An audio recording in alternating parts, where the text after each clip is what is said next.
শয়তান বলে উস্কুর কাজা, উস্কুর কাজা। ওই সময় শয়তান আপনার মনকে বলে যে তুমি মসজিদে গিয়ে 3 রাকাত পাবে, ব্যবসার লেনদেন সেরে নাও, কাস্টমার আসবে না। যখন 2 রাকাত চলে যায়, শয়তান আবার আপনাকে বলে তুমি মসজিদে গিয়ে 1 রাকাত পাবে, তুমি কাস্টমারের লেনদেন সেরে নাও, এই কাস্টমার আর পাবে না। যখন নাকি পূর্ণাঙ্গ নামাজ আপনার জামাতের সহিত ছুটে যায়, শয়তান আপনাকে ওয়াসওয়াসা দিয়ে বলে জামাত গেছে, কি হইছে, আসরের সময় তুমি জামাত পড়তে পারবে, এখন তুমি একা একা নামাজটা আদায় করে নাও।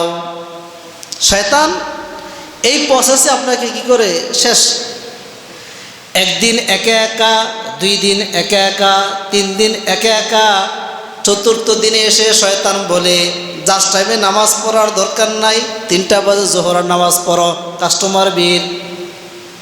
তার কিছুদিন পরে বলে 4টা বাজে পড়ো, নামাজের সময় এখনও আছে। তার কিছুদিন পরে গিয়ে দেখবেন আপনার আমল নামে নামাজ নাই, জোহর ছুটে গেছে।